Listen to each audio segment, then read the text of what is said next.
Mm. Bonjour à tous, Merci, merci de me donner la parole.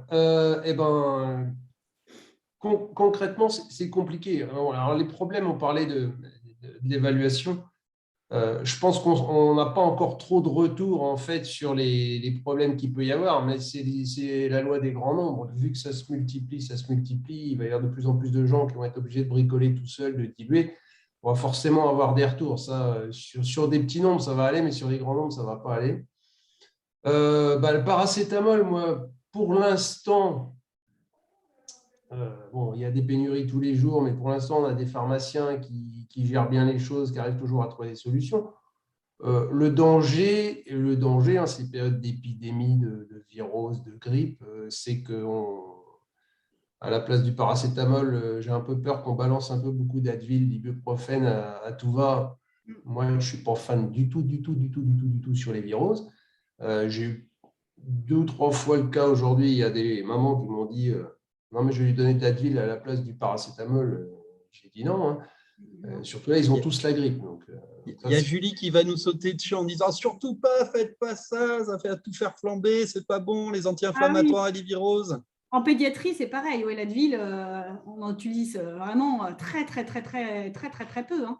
Voilà, alors là, il y a ça. Donc, l'amoxicilline, bon, apparemment pour les enfants, je ne sais pas comment c'est ailleurs, mais nous, il n'y en a plus. Donc, c'est vraiment que des comprimés qui sont dilués. Bon, les pharmaciens gèrent bien les choses. Alors, moi, aujourd'hui, là, il y a un cas concret. Je vais être de garde ce week-end. Les gardes, là, j'en ai fait une il y a un mois, c'est vraiment malheureusement de l'abattage, il y a beaucoup trop de monde, c'est à peine gérable. Le problème qui se pose, c'est que maintenant, quasiment à chaque ordonnance qu'on fait, ou une ordonnance sur 2, on a le pharmacien qui appelle parce que, effectivement, il manque l'antibiotique, il manque le paracétamol, il manque la prednisone ou la prednisolone, il manque le Vogalène, je ne sais quoi. Donc, en semaine, c'est déjà compliqué avec ces patients de rechanger toutes les ordonnances. Il faut réfléchir à chaque fois, est-ce qu'on peut donner ça à la place? Bon, bref, c'est déjà une gymnastique. En garde, il y a un tel débit que d'une part, on a bien du mal à examiner tous les gens. Si en plus, après, il faut qu'on ait un appel de tous les pharmaciens de la ville pour changer les prescriptions pour des patients qu'on ne connaît pas en plus, puisqu'on les voit en garde, enfin, matériellement, ça va être impossible. C'est impossible de tout faire et de consulter et de refaire toutes les prescriptions derrière. Donc aujourd'hui, j'ai sollicité et l'ARS et la préfecture de mon département pour leur exposer le problème. Outre le fait que ça a été compliqué de les avoir, le directeur de l'ARS, comment dire, a peut-être faim de découvrir le problème, ou j'ose espérer qu'il a faim de découvrir le problème. Non, mais je laisse en fond, mais j'ai parlé. Donc, je lui ai soumis la chose en lui disant que moi, ce week-end, alors ils sont très inquiets par les grèves des médecins. Il y a beaucoup de médecins qui font grève, ils sont obligés de réquisitionner. Donc, déjà, il était soulagé que ne soit pas obligé de me réquisitionner. Donc, je fais la garde. Je lui dis, moi, pas de problème, je vais faire le travail. Par contre, je ne vais pas pouvoir faire le travail qui n'est pas le mien, à savoir de distribuer des médicaments, de trouver des médicaments, de changer des ordonnances. Donc, je lui dis, vous me trouvez une solution, vous vous débrouillez. Vous voyez avec la pharmacie de garde, ou avec les. Alors, encore plus compliqué samedi, puisque samedi, toutes les pharmacies sont ouvertes, donc je ne sais pas où les gens vont aller, ils vont aller dans la pharmacie qu'ils veulent. Le dimanche, un peu plus simple, parce que du coup, c'est fléché sur une pharmacie. Et je lui ai dit, vous vous débrouillez pour approvisionner la pharmacie, au moins la pharmacie de garde, dans tout ce dont elle manque et tout ce dont il y a besoin, quoi. Alors, il a bien essayé de financer en me disant, ouais, mais vous ne savez pas forcément ce que vous allez prescrire. Et puis, le pharmacien, il ne sait pas forcément ce que vous allez prescrire. Je dis, si, grosso modo, on sait à peu près ce qu'on prescrit en garde, tout le temps la même chose. Hein. C'est l'amoxicilline, il nous faut du célestine, il nous faut des corticoïdes, des anti-inflammatoires. Enfin, bref, c'est un peu toujours la même chose. On sait ce qu'on va prescrire. Et donc là, je lui ai dit, mais de toute façon, il doit quand même y avoir une solution. Je lui ai dit, vous n'allez pas nous refaire le coup des masques. Et j'imagine qu'il y a bien des stocks stratégiques d'amoxicilline. J'ai eu un gros blanc comme réponse. Donc, clairement, moi, ce que j'ai compris aujourd'hui, et le secrétaire général de la préfecture derrière m'a confirmé la même chose, c'est que je pense j'ai le sentiment qu'on n'a absolument aucun stock, y compris des stocks stratégiques. Je pense qu'on n'a rien. On n'a absolument rien, puisqu'ils ne sont même pas capables de fournir une pharmacie de garde, de l'approvisionner pour le week-end. Donc ça ne m'a pas franchement rassuré. Ils m'ont promis de me rappeler demain, après-demain, d'essayer de trouver une solution. Moi, je leur ai dit que de toute façon, je ne répondrai pas aux pharmaciens ce week-end parce que je ne pourrais pas. Bon, je sens que je les ai bien embêtés avec ça parce que c'est un problème qu'ils n'avaient pas trop anticipé. Donc voilà, bon, pour le week-end, ça va être compliqué. En semaine, eh ben, on gère un peu au coup par coup, mais c'est vrai que on a de plus en plus d'appels de pharmaciens qui sont autant dans la difficulté que nous, hein, parce que c'est le problème du médecin qui prescrit, mais moi, je pense que les pharmaciens sont encore beaucoup, beaucoup plus embêtés que nous. Hein. Et on ne voit pas de solution, en fait. Il n'y a pas de solution à court terme, parce que les corticoïdes, bon, il n'y a plus de je mélange toujours, il n'y a plus de prédnisolone. Bon, alors là, il remplace par de la prédnisone. Très bien, mais j'imagine que les stocks de prédnisone ne vont pas être inépuisables non plus. Et la prédnisone, il y a quand même des gens qui ont ça au long cours. Et là, ça va être encore plus problématique parce que autant quelqu'un qui n'a pas de prédnisolone pendant 3-4 jours pour des choses aiguës, bon. Mais ceux qui ont les traitements au long cours, moi, je suis un petit peu inquiet de ça. Est-ce qu'on va avoir des stocks pour tous ces gens qui ont des corticothérapies au long cours? Est-ce qu'on a ce qu'il faut?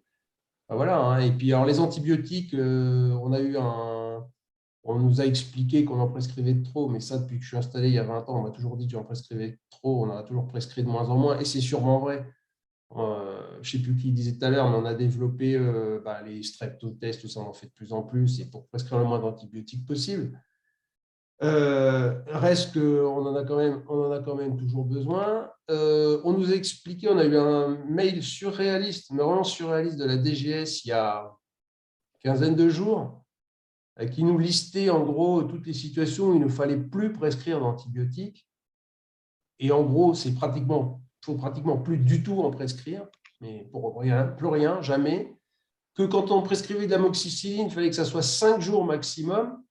Alors ça, c'est des recommandations moi, dont je n'avais pas connaissance, mais qui m'ont paru un peu tomber du ciel pour avoir discuté avec certains collègues. On a eu l'impression que c'était vraiment des recommandations médicales qui ont été un peu dictées par la pénurie et l'urgence, parce que sur les pneumopathies, 5 jours d'amoxicilline, on pense un peu tous que ça risque d'être très court. Et pour tout dire, dans ce mail de la DGS, il y avait quand même une phrase extraordinaire où c'était écrit noir sur blanc, en caractère gras d'ailleurs, qu'en ces périodes de pénurie, les prescriptions inutiles n'étaient plus admissibles. Ce qui veut dire que quand on n'est pas en pénurie, on a le droit de faire des prescriptions inutiles. Ça, c'est bon. Donc, en fait, on sent bien que tout le mail, c'était on sentait un peu la panique. Et moi, c'est ça qui m'inquiète le plus. Bon, pour l'instant, on arrive à gérer, mais il en manque de plus en plus. Et c'est le problème, c'est que j'ai l'impression qu'on n'est qu'au début de la pénurie. Et que si ça s'arrêtait dans 8-15 jours, ça irait. Mais j'ai cru entendre, je crois que c'est François Braun hier qui disait ou c'est le ministère de la Santé, même si ce n'était pas Braun, c'est le ministère de la Santé qui disait qu'on était parti pour plusieurs semaines au minimum de pénurie d'amoxicilline pédiatrique. Quand le ministère reconnaît d'ores et déjà qu'on va en manquer pendant au moins 6-8 semaines, bon, on a tous compris que ça sera beaucoup plus long que ça, quoi, clairement. Là, je suis de garde, j'ai fait le point, on a fait le point ce soir avec la pharmacie. Je suis de garde ce week-end, on me dit, bon, l'amoxicilline, il n'y en a plus pour les enfants, il n'y a plus de piostacine, les macrolides, c'est compliqué d'en avoir, il n'y a plus de Vogalène, il n'y a plus de Birodogil, enfin, il n'y a plus de diazépam, enfin, à un moment, moi, je veux bien, mais à un moment, j'étais arrivé à la conclusion un peu. Je dis, mais je fais quoi, moi? Je fais la garde ce week-end ou je ne la fais pas? Parce qu'est-ce qu'il faut vraiment que je consulte, quoi? Donc, voilà. Et moi, ce qui m'a inquiété, c'est d'avoir les autorités et de. Ouais, j'ai le sentiment de vivre ce que j'ai vécu avec le préfet il y a 3 ans, où, en gros, on n'a pas de masque, on ne va pas en avoir. Et là, c'est un peu pareil, c'est un peu la même réponse. C'est l'amoxicilline, on ne va pas en avoir, quoi. Du coup, Frédéric, on sent bien que tu avais aussi besoin d'impliquer une forme de gouvernance en interpellant préfecture et ARS. Il y a des questions sur peut-être demander du coup à la pharmacie de l'hôpital, parce qu'on comprend que la pharmacie de l'hôpital, elle est peut-être encore fournie, elle a peut-être justement un conjointement qui le permet. Est-ce que vous avez du coup réussi à faire un lien entre la ville et l'hôpital? Alors, j'ai le secrétaire général de la préfecture, parce qu'il me disait, bon, d'accord, hein, et est-ce que vous avez des idées? Je lui dis, ouais, j'ai des idées. Et je dis, le plus simple, là, j'ai 10 pharmacies, 10 ou 11 pharmacies d'ouvertes samedi. Donc, je ne sais pas, il y en a, et puis selon les pharmacies, elles ne sont pas toutes approvisionnées pareil, c'est-à-dire qu'il y en a une, il va lui manquer tel truc, l'autre, il va lui manquer tel truc. Moi, je ne peux pas dire, enfin voilà, je peux pas faire le tour samedi matin de savoir qui a quoi, c'est pas possible. Je lui ai dit, peut-être que l'idée, c'est de flécher. Alors, dimanche, il n'y a pas de problème, c'est une pharmacie qui est de garde. Donc là, voilà, on l'approvisionne. Mais pour le samedi, peut-être adresser les gens à la pharmacie de l'hôpital. Et alors là, le secrétaire général de la préfecture m'a dit, ah ouais, mais vous comprenez, c'est pas si simple que ça, parce qu'ils n'ont pas le droit et machin. Enfin, j'ai senti que là, je marchais sur des œufs. Donc, ils vont se renseigner, voir ce qui est possible, mais apparemment, moi, ça me paraissait, c'était peut-être simpliste, mais je me disais, bon, bah voilà, il y a la pharmacie de l'hôpital, la maison de garde, le point garde, il est à l'hôpital. Les gens, ils ont deux couloirs à faire. Ils vont à la pharmacie de l'hôpital, qui aura été approvisionnée dans un minimum de choses. Mais sur le papier, ça doit être, je ne sais pas, apparemment, ça doit poser des problèmes, enfin, au moins administratifs, légaux peut-être, ça a l'air d'être compliqué. Pourtant, moi, j'avais dans l'idée que la pharmacie de l'hôpital pouvait être une pharmacie comme une autre, mais ça n'a pas l'air si simple que ça. Et pourtant, ça serait le plus simple. Mais je pense que le fond du problème, et c'est ça je pense qu'ils ne veulent pas, parce que s'ils font ça, ils vont être obligés de reconnaître qu'ils n'ont pas ce qu'il faut, quoi. C'est ça, moi après, peut-être que je me monte la tête, mais j'ai un peu le sentiment que s'ils disent, bon, vous avez la pharmacie de l'hôpital, il va bien falloir qu'ils la fournissent. Mais s'ils ne peuvent pas la fournir, ils n'ont pas intérêt à… Moi, j'ai un peu peur que ce soit pour noyer le poisson, qu'ils ne veuillent pas régler le problème. En fait, les pharmacies hospitalières, elles ne sont pas autorisées à rétrocéder. Elles rétrocèdent qu'un certain type de médicaments. Il y a une liste bien précise. Et du coup, il faudrait vraiment changer la réglementation si on voulait rétrocéder via les PUI, en fait. Ouais, mais alors, ouais, ça, je suis d'accord. Ok, ben ça, j'ignorais ça. Mais que ce soit le président de la République, que ce soit François Braun, ou même nous localement, notre président du RML, ils n'arrêtent pas de nous dire c'est la guerre, l'épidémie, la pandémie, c'est la guerre, le désert médicaux, vous êtes en guerre, il va falloir bosser avec les soldats qu'on a. Donc, ok, on est en période de guerre, on peut peut-être aussi arriver à régler ce problème avec les pharmacies. Si on est en guerre, il faut la faire, on s'en donne les moyens. Et ça ne me semble pas, enfin, régler un problème de cet ordre-là avec les pharmacies, ça ne me semble pas insurmontable. Donc, de plus en plus, ça va être très compliqué quand même, hein, parce qu'en plus, ça fait monter la tension, les gens reconsultent, les pharmaciens nous appellent de plus en plus. Après, c'est vrai qu'il y a un moment, nous, on est débordés de travail, et si on est dérangé, c'est compliqué, hein, c'est irritant pour tout le monde, pour le pharmacien, pour tout le monde. Ça complique les choses. Et je pense qu'en plus, on n'est qu'au début. Hein, parce que là, quand on me dit qu'on va pas piostacine, bon… On a plus. Bon, c'est vrai qu'on va prescrire moins d'antibiotiques. Alors, on prescrit moins d'antibiotiques. Moi, je vois de plus en plus de prescriptions passer. Il n'y a plus du tout d'antibiotiques. Mais alors, du coup, il y a plein de prescriptions de corticoïdes qui sortent comme ça, beaucoup plus qu'avant, sur des viroses. Bon, on se retrouve quand même avec pas mal de pneumopathies derrière. Là, aujourd'hui, j'en ai récupéré 3 gamins avec des pneumopathies. Et il va quand même falloir que je les traite, qu'on leur donne de l'amoxicilline. Ça se multiplie, il y a de plus en plus de malades. Franchement, je ne sais pas, quand on va me dire qu'il n'y a plus du tout, je ne sais pas ce que je vais faire, quoi. Alors après, je pourrais dire, je me défausse du problème, je l'envoie à la pédiatrie de l'hôpital, mais bon, il n'y a quasiment plus de pédiatres, et puis de toute façon, ils ne vont pas être plus fournis que nous. Bon. On gère un peu au jour le jour, c'est vrai qu'on se dit que ça ira mieux demain, mais… Donc là, en gros, le médecin généraliste, il se pose la question du stock est-ce qu'il va pouvoir faire les soins et apporter les soins à ses patients?